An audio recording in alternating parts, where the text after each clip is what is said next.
আমি যে ওয়ার্ডগুলোতে ঘুরলাম, প্রচুর জনসমর্থন। তারা সত্যি ভয় রয়েছে।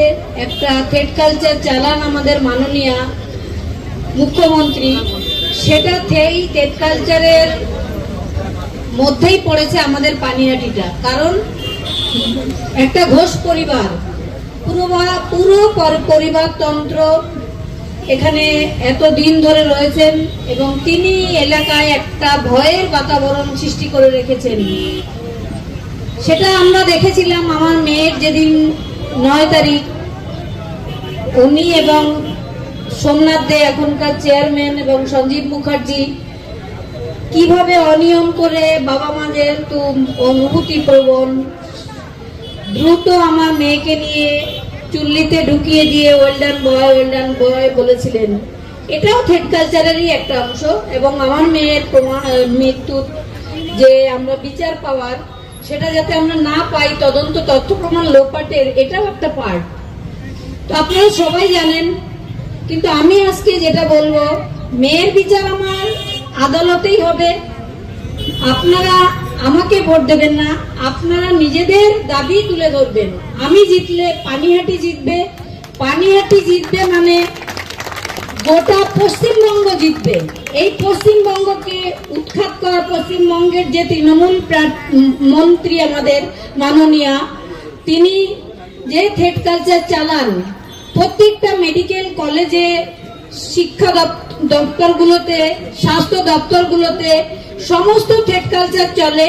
আর আমার মেয়ের মৃত্যু সেই থ্রেড কালচারের জন্যই হয়েছে, সেই দুর্নীতির জন্যই হয়েছে। আমার মেয়ে যে দুর্নীতির পেন্ডুলামের একটা বাক্স খুলে দিয়ে গেছে, তার সেই দুর্নীতি আমি দমন করব। এটা আমার এই কেন্দ্রীয় মন্ত্রীকে পাশে নিয়েই আমার আবেদন থাকবে এনাদের কাছে। সেই দুর্নীতিতে কি আছে, কি এমন আছে যে একটা মেয়ে অন ডিউটি অবস্থায় তার প্রতিষ্ঠানেই খুন করা হলো? সেই দুর্নীতি তো আমাদের বার করতেই হবে।